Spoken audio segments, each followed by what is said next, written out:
warga yang meninggal dunia disuruh kain kafan, ya sudah minimalnya kain kafan untuk laki-laki adalah 13 meter sampai dengan 15 meter, insya Allah cukup. Kemudian kalau umpamanya perempuan yang meninggal, jangan disamain. Kalau untuk perempuan minimalnya 15 meter, maksimalnya adalah 17 meter. Kenapa kalau lebih panjang? Sebab perempuan biasanya pakaiannya untuk kain kafannya adalah tambahannya lebih banyak daripada laki-laki. Kenapa? Karena auratnya juga lebih banyak perempuan daripada laki-laki. Yang kemudian ya dipotong-potong lah oma kita. Bahkan kalau kita beli di tempatnya kan belum dipotong. Tapi kalau udah ada yang memang sudah disiapkan, yang apa-apa. Jadi ingat, kalau untuk mengkafani, memandikan daripada jenazah, ya, yang pertama kita ingat saja ke dalam pikirnya bahwa sedikit-dikitnya memandikan mayit, ya, sedikit-dikitnya memandikan mayit adalah dengan meletakkan air ke seluruh jasad daripada mayit.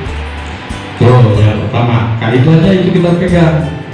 Sehingga ketika enggak ada air, ya, cukup dengan ada air yang belah, kan bisa begitu seperti itu.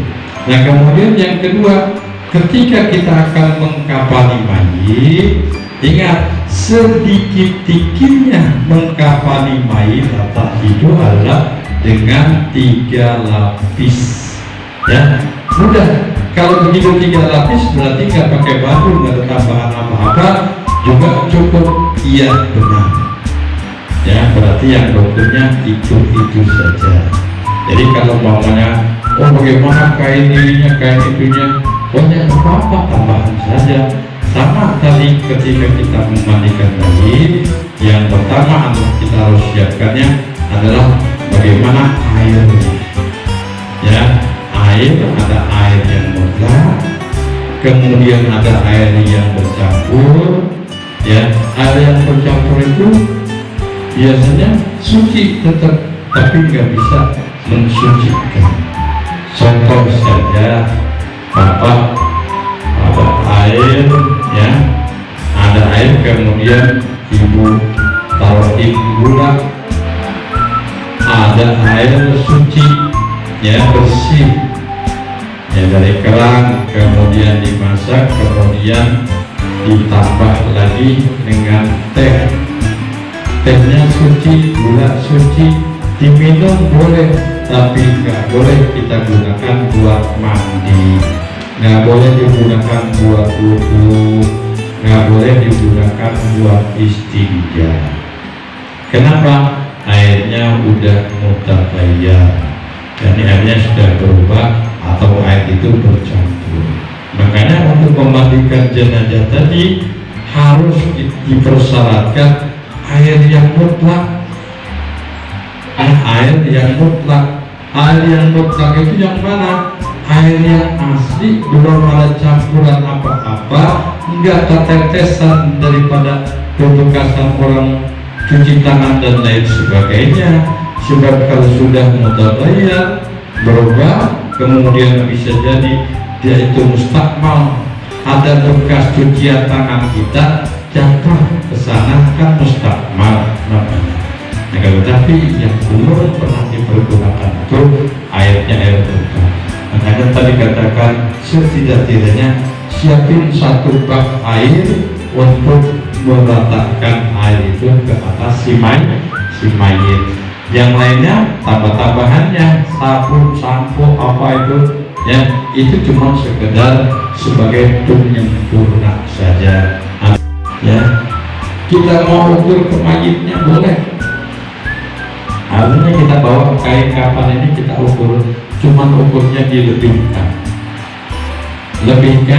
Lebihnya di atas kepala 1 jengkal, ke bawah atau bawah kaki itu 1 jengkal. Dengan kata lain, apabila si mayit itu tingginya atau panjangnya, ya panjangnya itu 170. Nah sekarang kain kafan ini nggak boleh dipotongnya 170 ya, akan tetapi ditambahkan ke atas dan ditambahkan ke bawah. Kalaulah kita tambahkan ke atasnya itu umpamanya ya 15 cm, satu kilan seperti ini umpamanya 15 cm, ke bawah kaki juga kita tambahin 15 cm. Nah kalau kita temui seorang itu atau mayat itu 170 cm, maka ditambah 15 ke bawah dan 15 ke atas, ditambah 30 jadi 2 meter. Makanya kain kafan ini dibutuhkannya untuk laki-laki itu ya dari 12 meter ya 13 meter sampai 15 meter. Jadi kalau orang mayatnya pendek, tapi kalau untuk mayatnya yang kecil, anak kecil tentunya di sisi. Sekarang yang panjang saja, baiklah. Udah kita tahu panjangnya si mayat, kita ambil kainnya ini. Tinggal segini Pak, kainnya cukup mudah-mudahan.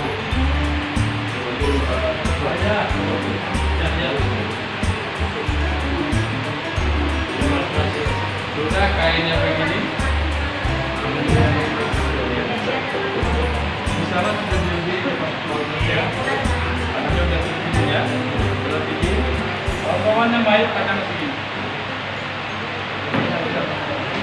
Jadi lebihkannya di tangan bapak. Naik ke mobil. Kalau saya, biasanya kalau urus jenazah, untuk mayat saya biasain, saya ukur diri saya aja. Seringan diri saya injek kain kafan di bawah selebih ini, kemudian akan saya ukur. Jadi jangan iseng-iseng ya. Artinya kadang-kadang orang yang takut kain kafan, pegang kain kafan itu takut ya. Nah kalau udah begini di sana ya, kita lebihin terus sedikit nih, umpamanya panjang di sini kita lebihkan. Ini panjang segini kita lebihkan segini. Tujuannya adalah untuk pocongan ikatan, terakhir ikatan kemudian ini lebih. Kesana juga kepala sama. Nah motong kain paling enaknya begini Pak, kalau umpamanya kita udah ukur seperti ini ya, enaknya kita lipat aja dulu. Sana ya.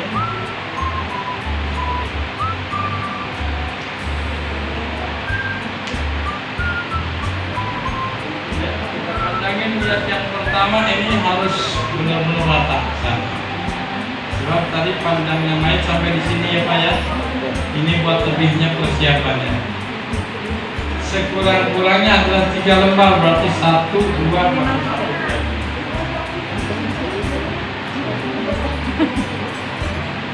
Sekurang-kurangnya ini yang menjadi pokok Pak. Yang menjadi pokok yang 3 lapisnya ini harus ada. Kalau udah kita temuin 3 lapis ini, biasanya buat sasatan, buat basahan kain. Kalau memang masih ada kainnya, kalau nggak ada ya nggak apa-apa. Ya. Nah seperti ini. Kalau nggak ada, nah kalau udah kita giniin, ya. Kalau mamanya ibu sama juga yang paling pokok tadi 3. Ya. Kalau udah 3-nya, yang lainnya tambahan. Kalau mamanya kainnya kebetulan cuma 10 meter. Ya udah gunakan buat ini saja ya. Yang terpenting adalah yang wajibnya itu yang punya itulah 3 lapis ya, 3 lapis kain. Ya udah begini tinggal kita potongin Pak. Potong yang enak kita lihat dari sini. Kalau umpamanya ruangannya itu sedikit kecil,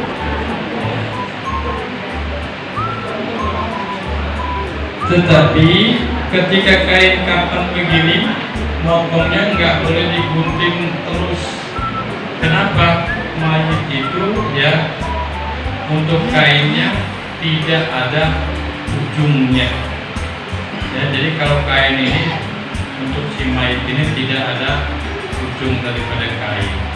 Makanya Caranya untuk yang di ujung di sini juga potongannya dipotong sedikit kemudian diusir. Tujuannya agar tidak kelihatan bahwa di sini ada pinggir daripada kain alis.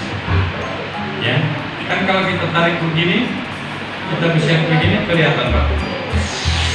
Jadi ini bukan pinggirkan kain, beda dengan seperti ini. Tapi kalau kita gunting, ini benangnya tidak akan keluar. Jadi hilang seakan-akan adalah tepian daripada kain tersebut. Ya, tujuannya dihiaskannya, makanya tidak dipotong sekaligus. Oh, kalau logika saya biar cepat digunting aja Pak. Tadi kembali lagi, kalau kita mengikuti akal kita mengikuti syariat, bisa terjadi ya tersesatnya kita daripada jalan Allah. Ya, makanya logikanya di belakang dulu kita ambil ya syariatnya dulu untuk bisa menghasilkan kain ini tidak bertepi ya, yakni dengan disobek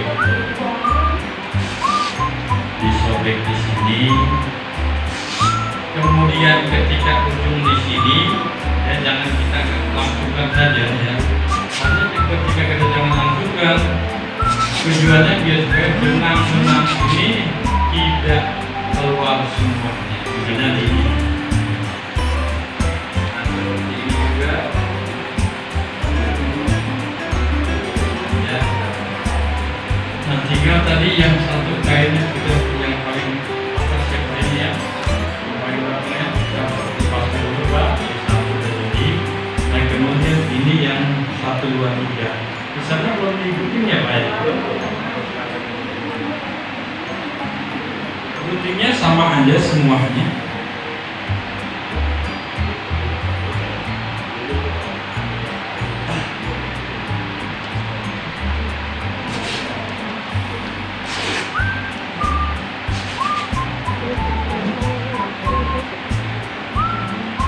Nah, ketika kita menjadikan kain ini tidak bertepi, untuk yang di bagian sini ujung ini kan ada tuh Pak ya.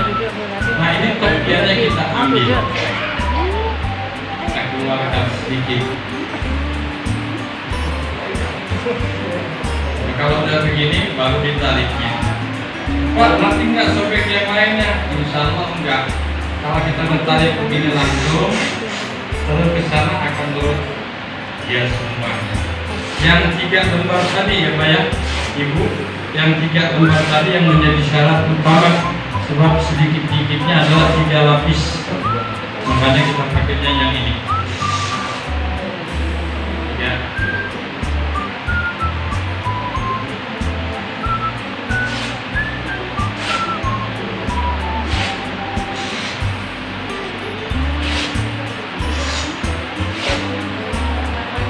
Oke, kalau umpamanya ini sudah kainnya kita buang, pinggirannya kita ambil. Nah, pinggir-pinggirnya ini kita jadikan tali untuk pengikat mayit. Nah, kalau udah kita siapkan untuk tali pengikat mayit, di mana tali itu diletakkannya? Berapa? Tadi dikatakan tinggal terserah enaknya. Ada yang 5 ikatan boleh, ada yang 7 ikatan juga boleh. Kalau ada yang pakai 3 ikatan juga boleh. Asalkan yang terpenting ketika si mayit itu diangkat jangan sampai tangannya nanti ya terlepas begini. Ya, kan bisa saja kita temuin kadang-kadang ada mayit yang memang lemes, ada juga yang kaku, macam-macam. Ketika yang lemes, waktu dimandiin saja di bak mandi, ya kita begini, dia turun lagi begini. Di mandi juga begini, sakit turun lagi. Kenapa? Terlalu lemes. Ada, ya. Jadi nggak semuanya kaku, tetapi ada juga yang lemes. Kalau yang kaku enak pas begitu. Paling ketika menggosokinnya kita angkat.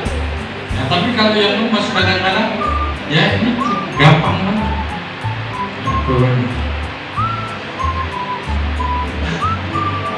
Kain yang lebih ini, yang pertama kadang-kadang kita tambah, ini namanya tambahannya ya Pak ya. Tadi saya katakan kita sedikit-sedikitnya 3 lapis. Kalau umpamanya dari keluarga ada yang mempersiapkan umpamanya kain umroh, Pak bagaimana kain umroh? Boleh saja buat tambahan. Yang penting mah udah lebih daripada 3 ya, jangan kurang daripada 3 yang menjadi dasarnya ini. Ya dilebihi nggak masalah. Nah kemudian dari kain yang potongan yang keempat, kalau laki-laki ya kan tinggal dipikirin pakaian rompinya kayak rompi ya Pak ya, kayak rompi, nah kemudian ditambah dengan kain pengikat. Atau kalau umpamanya dia dibikinin tangcutnya boleh, kalau enggak apa-apa. Nah kalau umpamanya kita mau bikinin, tinggal kita sama gampang saja. Itu yang 3 lapisnya kita pindahin dulu ya Pak ya, di sebelah sana. Iya. Oke. Kita mau bikin baju sama aja sih selesai. Ya, kita potong. Nah, kemudian untuk bagian bawahnya kita pakai yang simpel, cuma disarungin sini aja sudah boleh. Yang penting menutup daripada badan si mayat.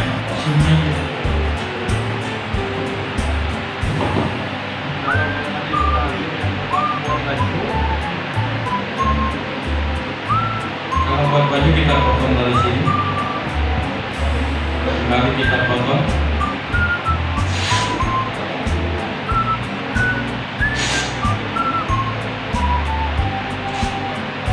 Kemudian ujungnya juga kita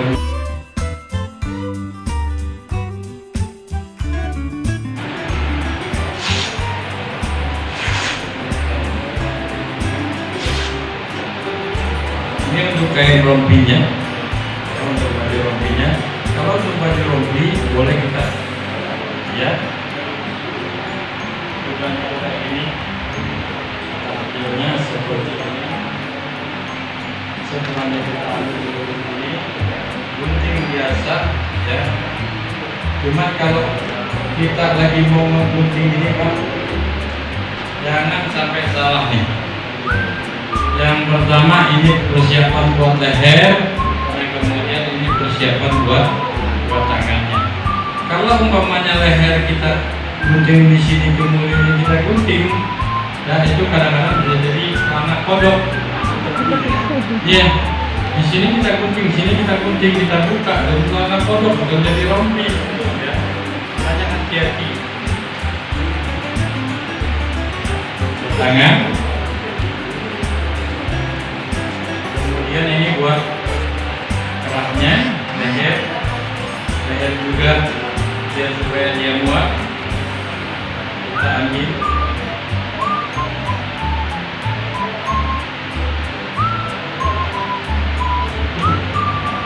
Sisa daripada kain kapal ini jangan sampai dibuang kemana-mana, biarkan saja, bisa kita pergunakan nanti. Dan sekarang kita sudah buka, jadilah dia rompi. Setelahnya jadi rompi begini, kemudian kita mau muatin kepala, leher boleh digunting sini sedikit. Kalau untuk laki-laki begini saja, tapi ketika untuk perempuan ya, ya Bu, yang ini panjang, yang bagian depan ininya pendek, bagian belakangnya bawahnya ya. Tujuannya adalah yang menutup auratnya sampai kepada bagian yang ditutupkan. Kalau laki-laki kan cukup begini, kemudian ditambah kain pengikatnya saja ya. Kain pengikat cukup bawahnya saya itu begini. Bisa mengikat begini, warna lebihnya segini, dilebihkan sehingga bisa mengikat. Tujuannya ketika kita ikatkan itu adalah kenceng bagian pinggul-pinggulnya ini. Kalau pinggul keduanya ini kenceng, maka lubang dubur itu akan lebih sempit. Ketika akan lebih sempit itu akan menyusahkan daripada kotoran-kotoran yang lain yang keluar. Tujuannya kalau ada yang tersisa setelah dimandikan, bisa jadi ada yang keluar. Kalau memang dia ya. Nah sekarang udah kita letakkan begini, potong lagi.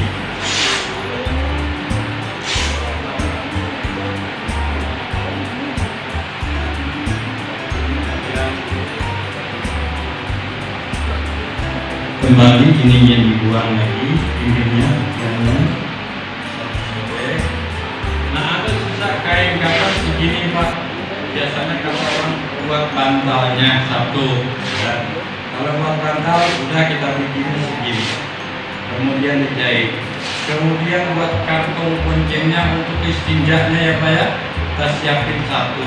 Nah kemudian yang satu lagi masih ada sisa segini, buat apa ya?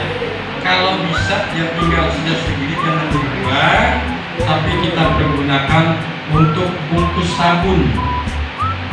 Sabun biasanya kalau kita pakai sabun cair enak, tetapi kalau tempat sabun cairnya ketika kita memandikan jenazah nggak ada tempatnya. Ya, sampai-sampai kadang-kadang kita harus menaruhnya di mana kalau umpamanya di bawah repot kan. Tapi ketika kita pakai sabun batangan, kalau umpamanya kita nggak ikat, kita nggak bungkus, mudah jatuh. Ketika jatuhnya ke bawah, di sana ada air, mungkin yang bekas najis dari polusi mayit, kan sabun itu menjadi mutanajis. Maka untuk menjaga itu, kita siapin bungkusan sabun. Ini aja, kita potong dua, ya. Kemudian sabun kita iris jadi 4, kan agak lembut kok. Kalau semuanya bisa diiris nggak apa-apa, lebih lembut lagi. Nah kemudian kalau sudah itu kita bungkus dengan kain ini, kita ikat yang kencang.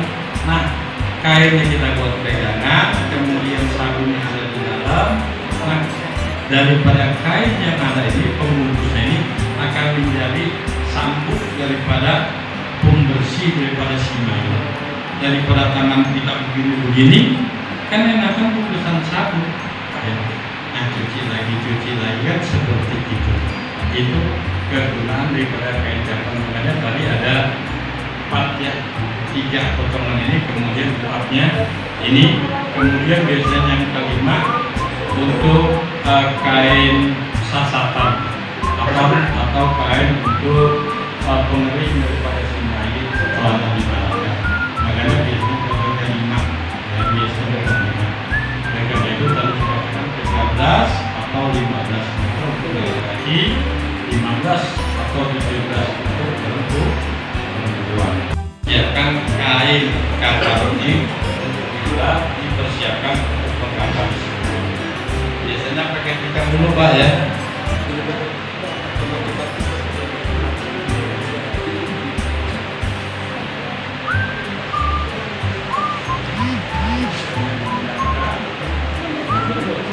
Nah kalau menyajikan kita menggunakan begini, yang pertama kita siapin tali. Talinya biasanya yang Bapak temuin maunya talinya berapa, 5? Oke. Sekarang yang pakai yang 5 yang umum ya. 5. Yang pertama saya taruhnya di bagian daripada tangan perut. Kalau saya nih. Kemudian ini di bagian paha ya. Kalau udah 2, kemudian yang ketiganya di bagian daripada pinggul si mayit. Antara pinggul ini, tapi bukan di pinggulnya, antara pinggul, antara paha dan lutut. Ini sudah 3. Nah kemudian kalau sudah begini 3, tinggal yang 2 di mana? Yang 2 buat pocongan kaki dan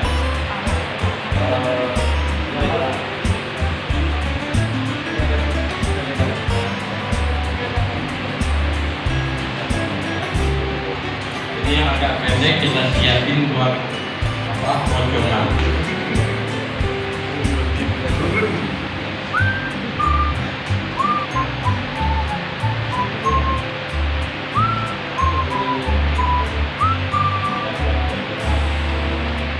Itu buat di ujung kepala. Nah kemudian ini di ujung kaki. 5, 1, 2, 3, 4, 5. Kalau yang ujung kain seperti ini.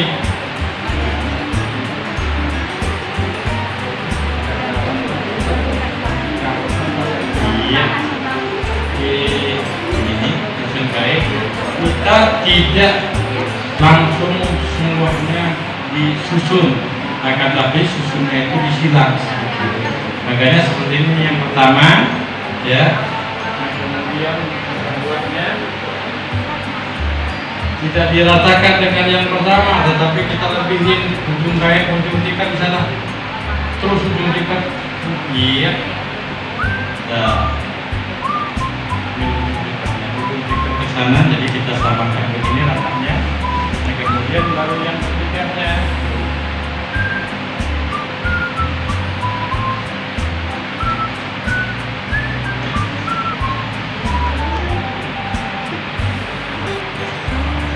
Yang ketiga baru dia ada di tengah. Ketiga inilah yang menjadi rukun, kurang dari 3 lapis, ya, kurang rukunnya. Tapi kalau lebih daripada 3 lapis itu hanya sekedar sunnah tambah-tambahan. Itu ya Bapak Ibu sekalian. Nah, kemudian sekarang bajunya. Baju, ya, ini yang tadi ada, kita taruh kira-kira pas di bahagian daripada, ya, di bawah ini. Untuk kepalanya ini, jadi ada lebihnya untuk potongan bagian ini. Kalau laki-laki gampang tinggal seperti ini. Kalau untuk persiapannya,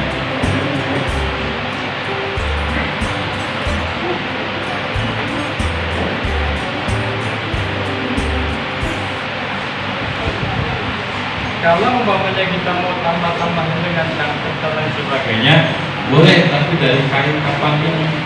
Jangan umpamanya pempes, jangan dipakai pempes, atau ada sempak yang baru, jangan, ya nggak boleh. Tapi yang diperbolehkan adalah kain kapan. Kalau umpamanya kita mau bikin cangkuk, kita bikin ini aja. Nah, kalau umpamanya bikin cangkuknya seperti ini, bikin cangkuk, sehingga ketika si calon mayat atau si mayat itu naik sudah seperti ini, tinggal ini bagian belakangnya, kemudian tinggal kita tarik di tengah-tengah paha, itu sebagai gampang kan? Waalaikumsalam. Ya, silakan. Tanya Ustaz, kalau biasa kalau dikasih kapas di kubur kemudian di sela-sela lubang itu gimana Ustaz secara syariat? Ya. Biasanya ada itu.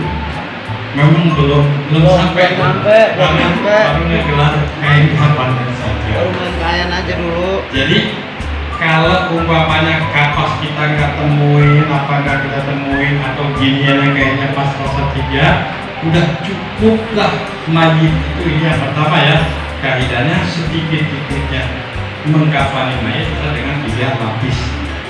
Nah kalau umpamanya sekarang kita tambah-tambahin tadi, nah baru kita mau masukin, sebelumnya kapasnya sudah ada ya. Kalau kita udah gelar begini, nah kalau umpamanya kita udah gelar seperti ini, barulah kita mau taruhin kapas di bagian sini boleh, di bagian daripada duburnya sini, yang di bawahnya ini kapas, silahkan ya. Begitupun di bagian daripada punggung di sini. Kenapa di bagian punggung dan di bagian apa itu di atas dubur itu ya? Kan ada di sini bagian pinggang apa ya? Ini bokong, kalau bahasa saya mah bokongnya. Kenapa? Kadang-kadang si mayit itu ketika sakit banyak dia tidurnya terlentang, sehingga kadang-kadang bahagian bokongnya ini ada bekas luka. Begitupun bagian daripada pundaknya di sini. Nah makanya untuk menjaga agar bekas luka itu kalaulah ada air, kalaulah ada darah, ataulah kalau ada nanah umpamanya yang ketika digerak-gerakin itu akan keluar, maka dia ditambahin kain kapas atau kapas. Makanya ketika kita mempersiapkan kapanan daripada jenazah, kita gelar dulu seperti ini. Setelah kita gelar, kalau mamanya kita takut, kalau tadi terjadi di bagian sini ada luka, di bagian sini ada luka, boleh ini kita taruh dulu kapas.